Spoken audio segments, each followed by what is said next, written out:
इस कार्यक्रम के पुण्यार्जक हैं श्री कंवरलाल जी महावीर प्रसाद जी, पाटनी, मदनगंज, किशनगढ़, राजस्थान।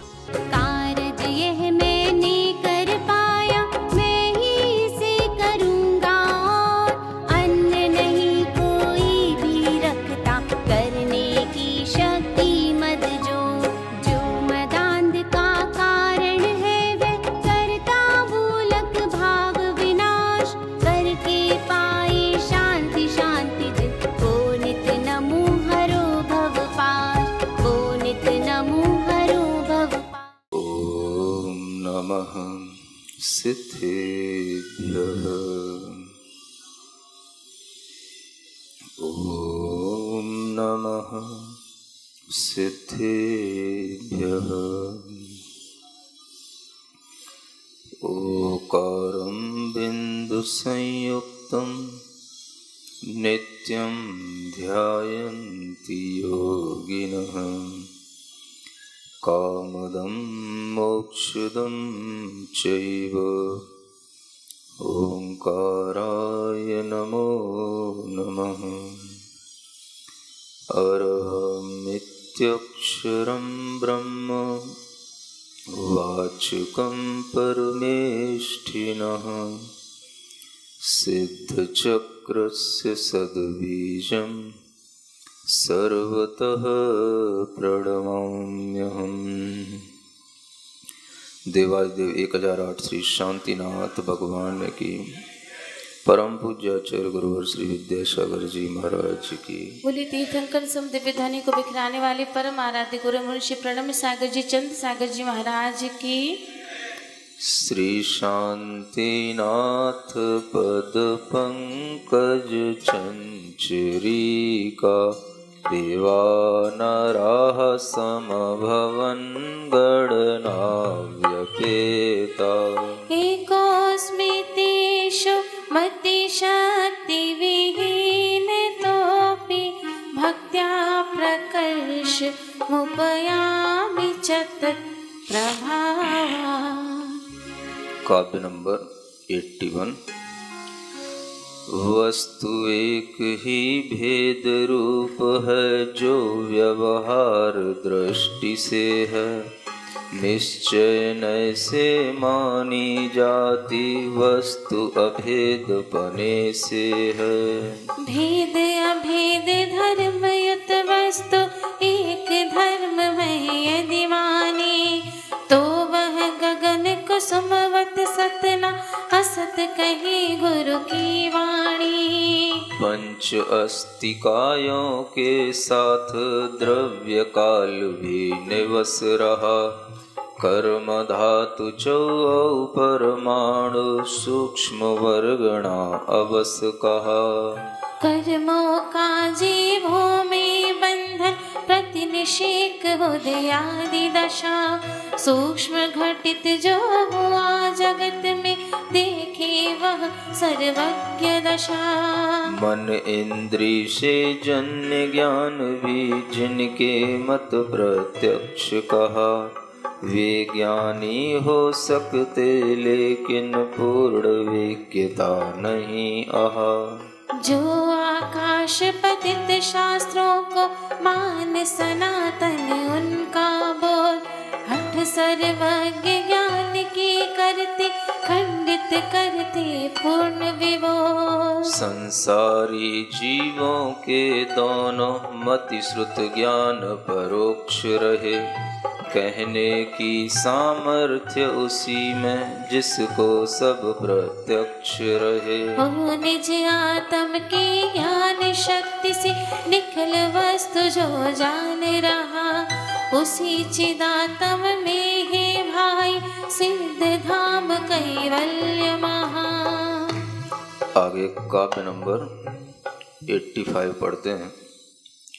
बोधात् परोक्ष जननादपि मंदरूपा।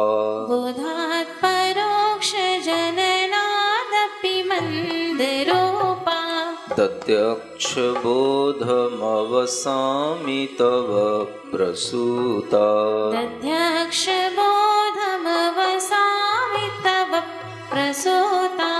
सिंहेन सूतसुतमत्र न किं ब्रुवन्ति सिंहेन सूतसुतमत्र न किं ब्रुवन्ति येरण्यजातपशवो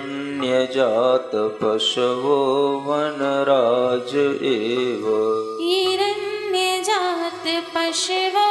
वनराज एव शांति जिनेश्वर आप आत्म में ज्योतपन्न हुआ है बोध वह प्रत्यक्ष उसे मैं जानूं है परोक्ष यद्यपि मम शोध इसका कारण मंद बोधवम तुमसे ही तो रहा प्रसोह क्या अरण्य के पशु ना करते वन राजा शिशु सिंह प्रसो।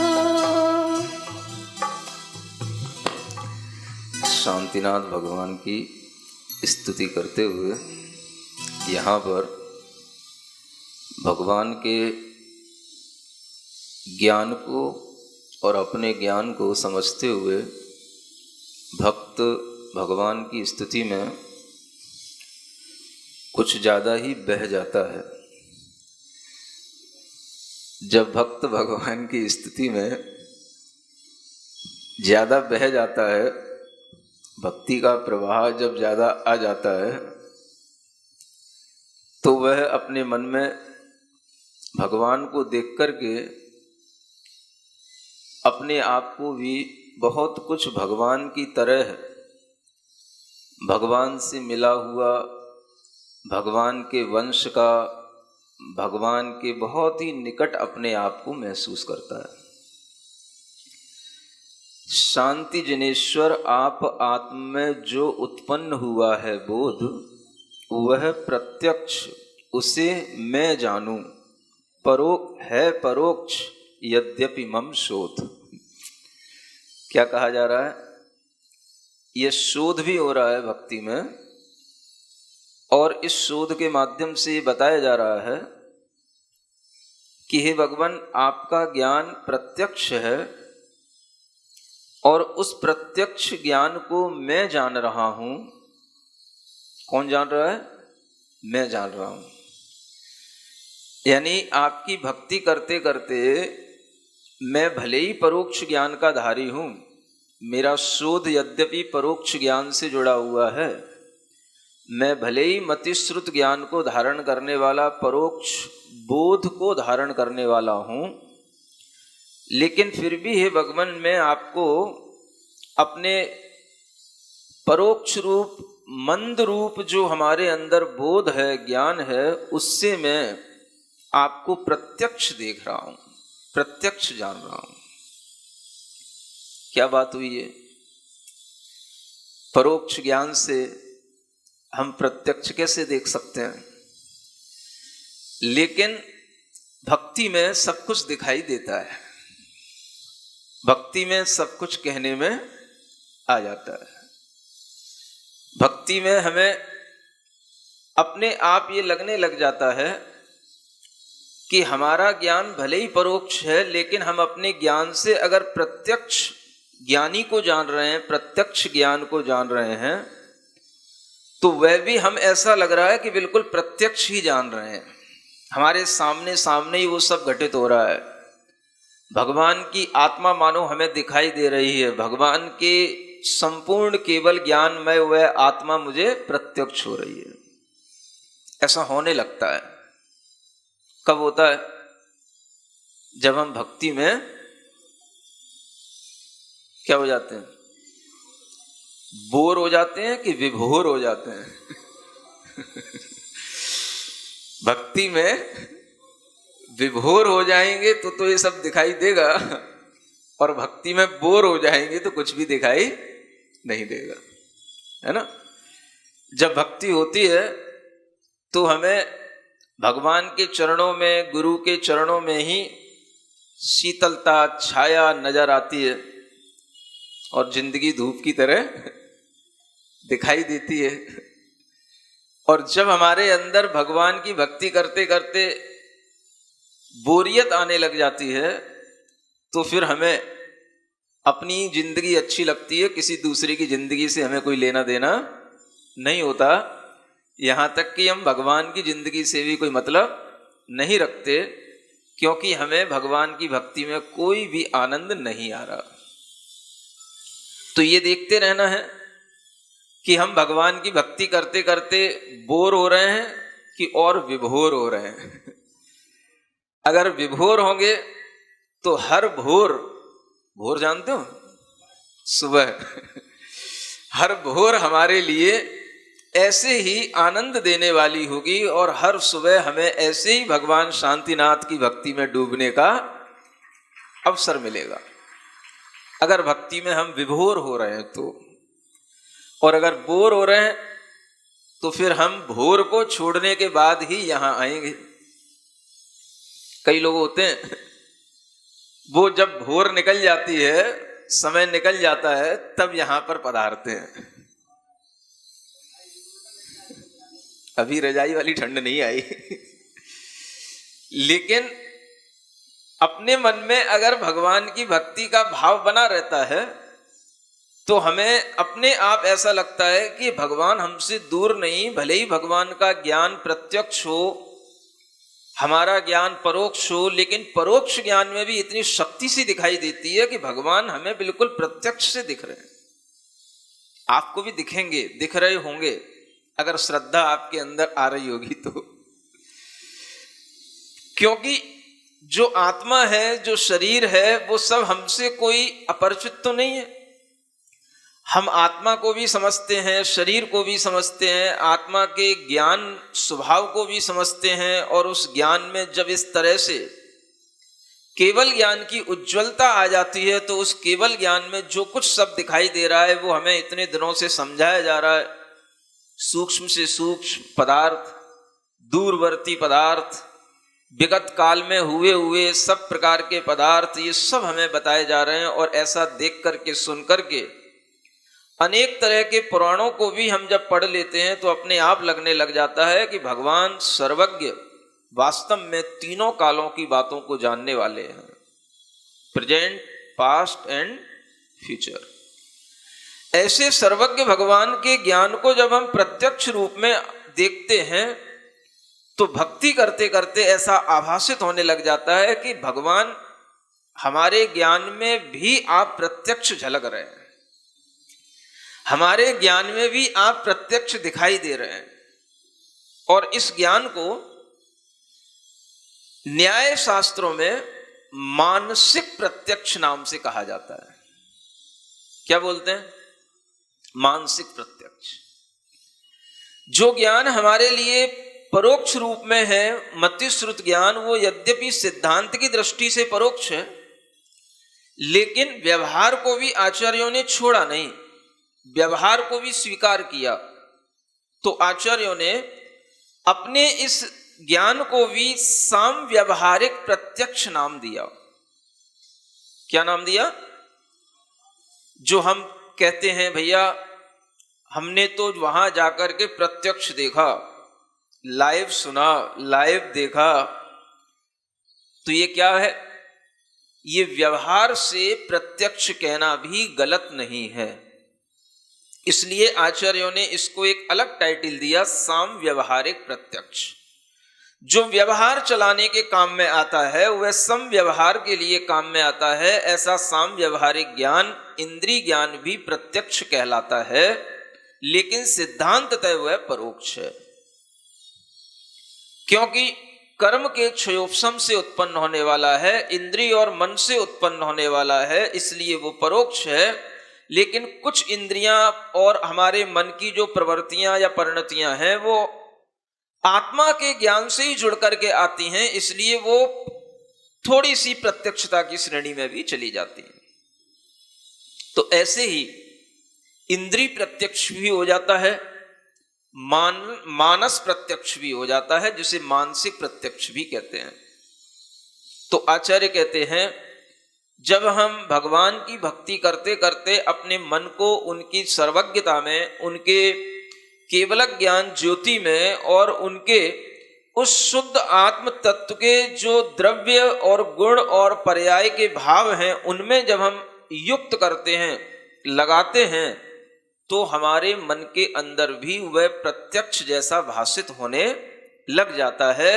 इसीलिए कहा जाता है कि भगवान की भक्ति करते करते हम भी भगवान जैसे होने लग जाते हैं।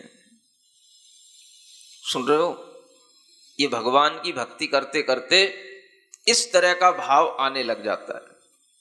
इसलिए यहां पर एक उपमा देकर के कहा, इस बात को सिद्ध करने के लिए, सिंगेन सूत सुत मत्र न किम ब्रुवंती ये रण्य जात पशुवो वनराज एव।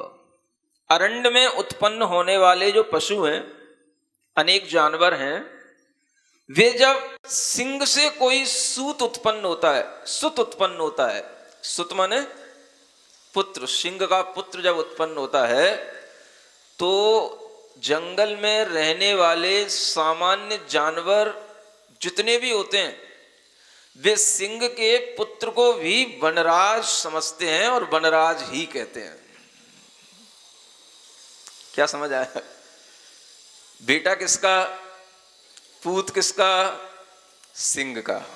तो सिंह का पूत, उससे भी कोई उलझ नहीं सकता, भले ही वो छोटा सा शिशु हो शेर का, लेकिन कोई भी हाथी हो वो उससे उलझ नहीं सकता।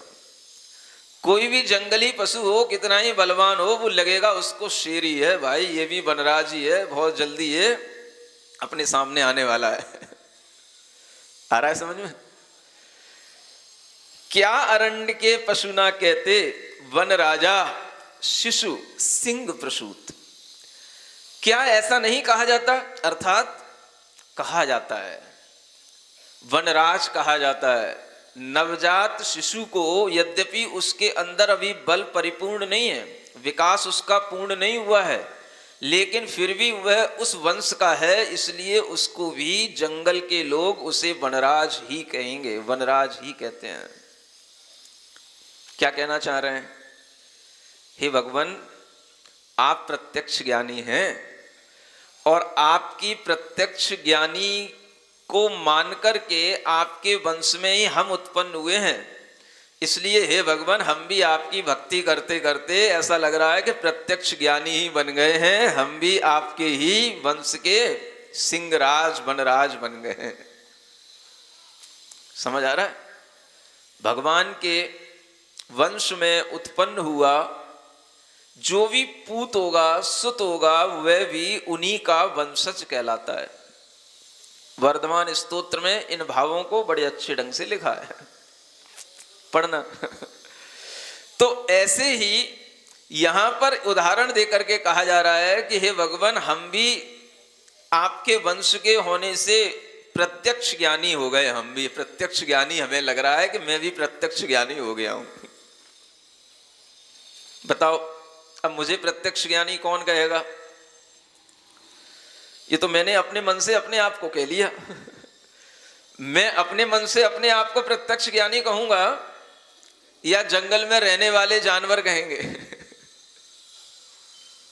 नहीं समझ आ रहा है? दूसरे संसार में रहने वाले प्राणी कहेंगे।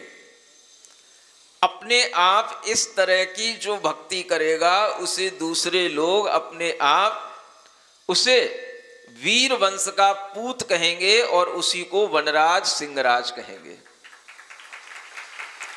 इसी को कहा जाता है हम वीर वंश के पूत हैं, उन ऋषभ देव के इक्ष्वाकु वंश के पूत हैं, कुरुवंशी शांतिनाथ भगवान के पूत हैं, और हम तीर्थंकरों के पूत हैं। किनके पूत हैं? हाँ, क्योंकि वो हमारे पिता हैं, उन्हीं के वंश में हम उत्पन्न हुए हैं। तो अपने आप को गर्व से ये कहना कि मैं तीर्थंकरों का वंशज हूं, मैं तीर्थंकरों का पुत्र हूं, तो तीर्थंकरों का पुत्र भी तीर्थंकर जैसा ही भाव अपने अंदर रखता है। गौरव लाओ, मरियल क्यों बनते हो, दीनहीन क्यों बनते हो?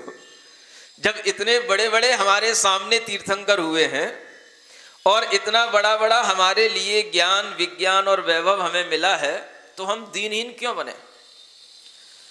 सिंह का पुत्र जब वनराज कहला सकता है तो तीर्थंकर का पुत्र क्या तीर्थ पुत्र नहीं कहला सकता, तीर्थंकर पुत्र नहीं कहला सकता? आखिर हम भी आपके ही वंश के हैं, कोई दूसरा वंश नहीं है। हम भी क्षत्रिय वंशी हैं, इक्ष्वाकु वंशी हैं, क्योंकि हम आपके ही खून में रचे पचे हैं, आपके ही खून, आपका ही डीएनए हमारे अंदर आ रहा है, और कोई नहीं है। और इसलिए हम भगवान के वंशज होने के कारण से हमें ये गर्व होना चाहिए कि चाहे वो ऋषभदेव तीर्थंकर हो, चाहे महावीर भगवान हो, चाहे शांतिनाथ भगवान हो, ये तीर्थंकरों की परंपरा जो चल रही है, उन्हीं परंपरा में हम भी एक छोटे से शिशु उत्पन्न हुए हैं। इसलिए हे भगवान, हम भी आपके प्रत्यक्ष ज्ञानी पुत्र हैं, ऐसा मैं गर्व से कह रहा हूं। समझ आ रहा है? आप ताली बजा रहे हो, इसका मतलब आप स्वीकार तो कर रहे हो। इसीलिए यहां पर कहा गया है कि वनराज सब लोग कहेंगे, स्वीकार करेंगे, हमारे अंदर उस तरह का गर्व का, गौरव का भाव होना चाहिए। और ये गौरव आता है, कैसे आता है? जब हम तीर्थंकरों की परंपरा को देखते हैं, पढ़ते हैं, तो भगवान ऋषभदेव भी बहुत प्राचीन प्रथम तीर्थंकर माने जाते हैं, सभी को पता है। और ये ऐसे तीर्थंकर हैं जिन्होंने सब कुछ शुरुआत की, एक तरह से जिसे हम कहें सृष्टि की शुरुआत। वह सृष्टि की शुरुआत इस रूप में नहीं कि हमने मनुष्य बनाए, मनुष्य तो बने, अपने आप थे, लेकिन उन मनुष्य को चलाया, उन्हें शिक्षा दी, कैसे अपनी आजीविका चलाना, कैसे अपने अंदर ज्ञान अर्जित करना। उन मनुष्यों के लिए सट कर्म सिखाए, उन्हें जीवन जीने की कलाएं सिखाई, और उन कलाओं के माध्यम से जब ये जीवन जीने लग गए तो वही भगवान अनेक अनेक नामों से पुकारे जाने लगे। एक नाम आता है प्रजापति, क्या बोलते हैं? आज ये अलग जाति के रूप में सामने आती है, प्रजापति जाति, जबकि ये प्रजापति भगवान आदिनाथ का नाम कहलाता है। भगवान आदिनाथ के नामों में एक प्रजापति नाम भी आता है। तो प्रजापति का मतलब है जो सारी जनता का पति माने स्वामी हो, उसे प्रजापति कहा जाता है। भगवान ऋषभदेव इक्ष्वाकु वंश के कुलकरों से उत्पन्न हुए ऐसे पुत्र थे जिन्हें केवल जैन शास्त्रों में ही नहीं, अनेक अनेक जो हिंदू शास्त्र हैं उनमें भी उन्हें बहुत बहुमान के साथ में स्मरण किया जाता है। अब आप सोचो, ऐसे तीर्थंकरों की प्राचीनता को ध्यान में रखते हुए अगर हम उनके प्रति गौरवान्वित नहीं होंगे तो किसके प्रति होंगे? भगवान ऋषभदेव को विष्णु पुराण में उन्हें विष्णु का 8वां अवतार बताया गया है। समझ आ रहा है? अब आप सोचें, जो विष्णु के अवतार माने जा रहे हैं वह भगवान ऋषभदेव की कथा ज्यों की त्यों हमें अन्य पुराणों में वैसी मिलती है जैसी आदि पुराण में हमें जैनों के यहां लिखी हुई मिलती है। बहुत कुछ जब हम देखते हैं कि ऋषभदेव भगवान सबसे पहले ऐसे तीर्थंकर हुए जिनके नाम, जिनकी यशोगाथा अन्य अन्य ग्रंथों में भी, वेदों में भी, पुराणों में भी गाई जाती है, और जो एक हिंदू समाज में प्रसिद्ध जो एक भागवत है, श्रीमद् भागवत, उसमें भी भगवान ऋषभदेव का उल्लेख मिलता है। सुन रहे हो? अब आप भागवत सुनते हो कि नहीं हमें पता नहीं, लेकिन उस भागवत के कुछ अंश हम आपको यहां सुनाना चाहते हैं। समझ आ रहा है? संस्कृत में इसलिए पढ़ना चाहता हूं ताकि आपको समझ में आए कि ये बातें मूल रूप में वहां लिखी हुई हैं, संस्कृत के ग्रंथ में, संस्कृत की भाषा में लिखी हुई हैं। भगवान ऋषभदेव की बात। एवं अनुशास्य आत्मजान स्वयं अनुशिष्टानपि लोकानुशासनार्थम महानुभाव परम सुहृदय भगवान ऋषभो देव। क्या कहा जा रहा है? इस तरह से अपने आत्मज माने पुत्रों को अनुशासित करके लोक के अनुशासन के लिए वह महानुभाव भगवान ऋषभ देव क्या किए।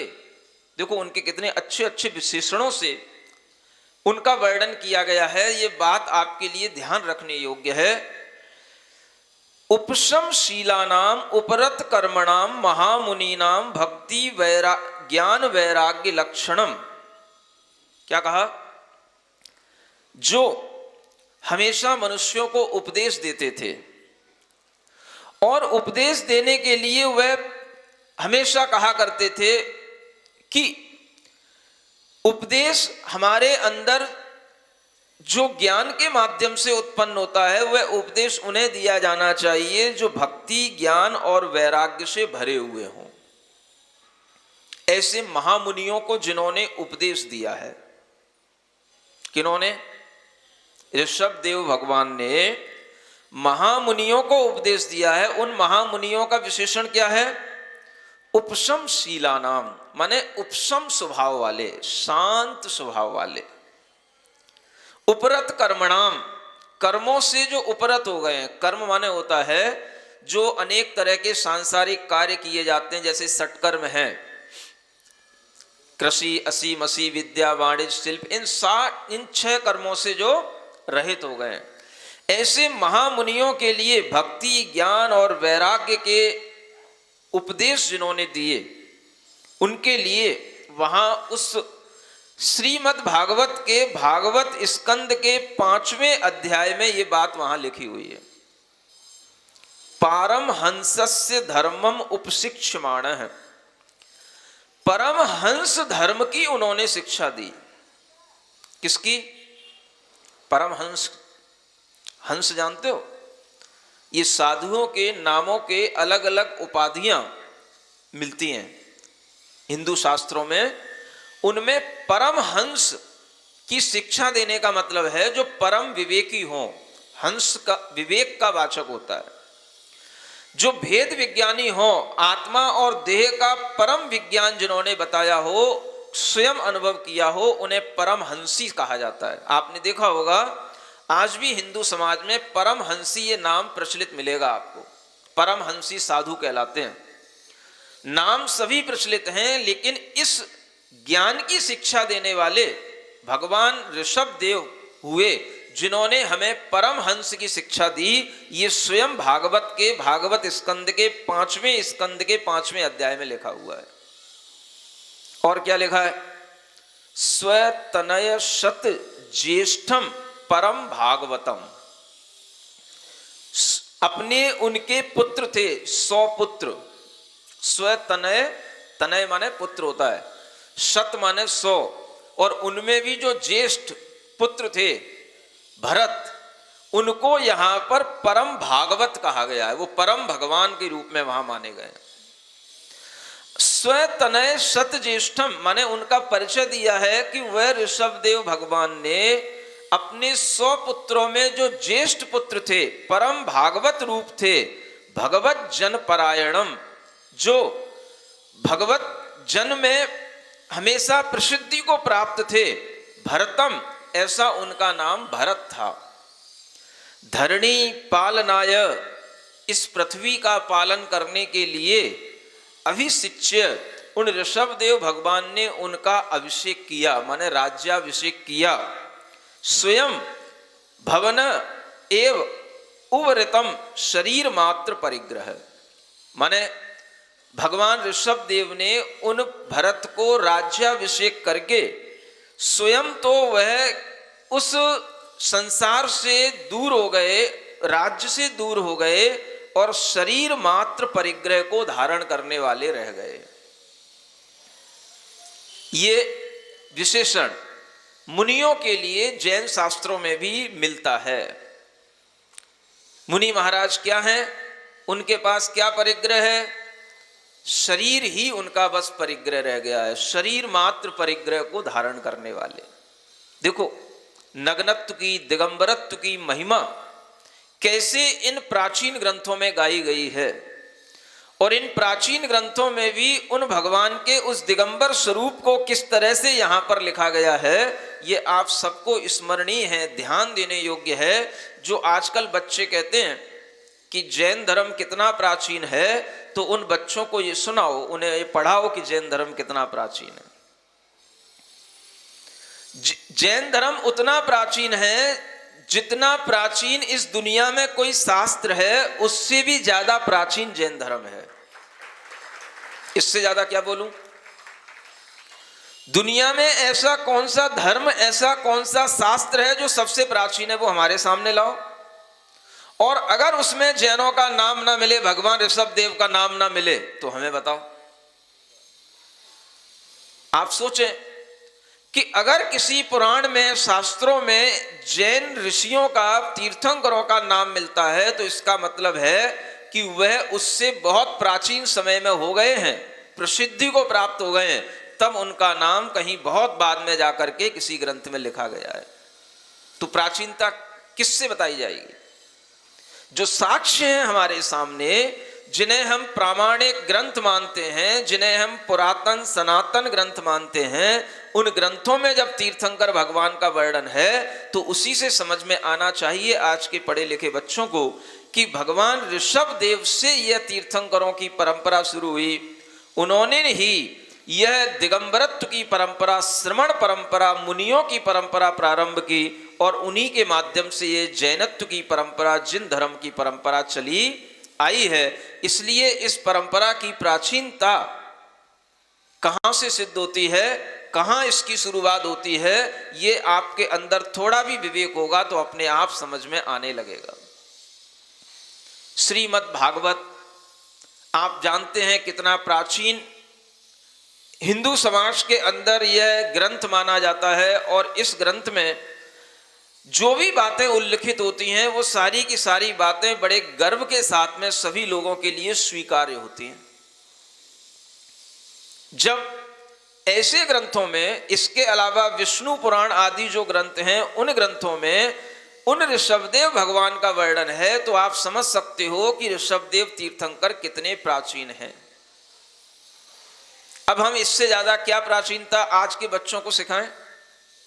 ये प्राचीनता को समझने का एक ही मात्र उपाय है कि हमारे सामने जो प्राचीनतम ग्रंथ हैं उनमें खोजो। जैन तीर्थंकरों के नाम मिलते हैं, इसका मतलब है वो पहले हो चुके हैं। ग्रंथ तो उसके बाद में बनते हैं, पहले प्रसिद्धि को प्राप्त व्यक्ति हो जाते हैं, तब उनका ग्रंथों में नाम उल्लेख होता है। ये तो सब कोई जानता है। तो आप समझ सकते हो कि भगवान ऋषभ देव की प्राचीनता कितनी है। उन्हीं भगवान ऋषभ देव के लिए उनके दिगंबरत्व का वर्णन इसमें किया गया है। शरीर मात्र परिग्रह, सब छोड़ दिया उन्होंने। 100 पुत्रों के पिता थे, पूरे पृथ्वी के राजा थे, और उस राजत्व को छोड़ करके उन्मत्त एव, देखो उसमें एक शब्द लिखा है, क्या लिखा है? उन्मत्त के समान। समझ आ रहा है? बुरी बात नहीं है, अच्छी बात है ये। मतलब कि सामने वाले को तो ये ऐसा ही लगेगा, ये क्या कर लिया इन्होंने। इतना बड़ा स्वामित्व होने के बाद, घर पूरा परिवार होने के बाद, इन्होंने सब छोड़ दिया एक झटके में। उन्मत्त के समान उन्होंने क्या कर लिया? गगन परिधान। क्या सुना? गगन ही जिनका परिधान बन गया है, वस्त्र बन गए हैं। दिशाएं जिनके वस्त्र हैं, दिक माने दिशा होती है, अंबर माने वस्त्र होता है। दिशाएं जिनके वस्त्र होती हैं, उन्हीं को दिगंबर कहा जाता है। ये दिगंबरत्व की छाप भागवत स्कंद में गगन परिधान शब्द से वहां भगवान ऋषभदेव के लिए बताई गई है। आकाश ही, दिशाएं ही जिनका परिधान है, वस्त्र हैं, ऐसे वह नग्न होकर के दिगंबर रूप में जब वह विचरण कर रहे हैं, तो शरीर बस मात्र उनके पास है और कुछ नहीं है उनके पास में। उन्मत्त के समान अपनी मस्ती में मस्त हैं वो। इसका मतलब यह है कि वो अपनी मस्ती में घूम रहे हैं। और कैसे हैं? प्रकीर्णक केश, देखो कैसे विशेषण लिखे हैं। जिनके केस बिखर रहे हैं, जटाएं बड़ी बड़ी जिनकी उछल रही हैं, जिनकी केस माने बाल जिनके प्रकीर्णक हैं, माने इधर उधर बिखर रहे हैं, क्योंकि वो बाल सजाने का काम नहीं करते हैं। केस लॉन्च हो जाएंगे, बाद में भी बाल फिर आ जाएंगे। बाल आ जाएंगे तब भी उनके बाल दिखाई देंगे तो वो कहलाएंगे उनके बाल। जिन्होंने देखे तो उन्होंने कहा कि देखो इनके बाल कैसे चारों ओर बिखर रहे हैं, प्रकीर्णक केसर। समझ आ रहा है? जिसे हम जटाजूटधारी भी कहते हैं। भगवान ऋषभ देव की प्रतिमाओं में विशेष रूप से वो जटाएं बनाई जाती हैं, उनके बाल दिखाए जाते हैं, क्योंकि वह इसी तरह के बड़े बड़े बालों को धारण करने वाले इसलिए भी हो गए होंगे क्योंकि 6-6 महीने तक दीक्षा लेने के बाद वो बैठे रहे। जब 6 महीने एक राजा ने केसलॉच करने के बाद में 6 महीने तक बाल नहीं बनवाए तो बाल कितने बड़े बड़े हो जाएंगे। समझ आ रहा है? पहले केसलॉच में बालों की कमी नहीं हो जाती, जब 2500 साल गुजर जाते तब बाल कम होते हैं।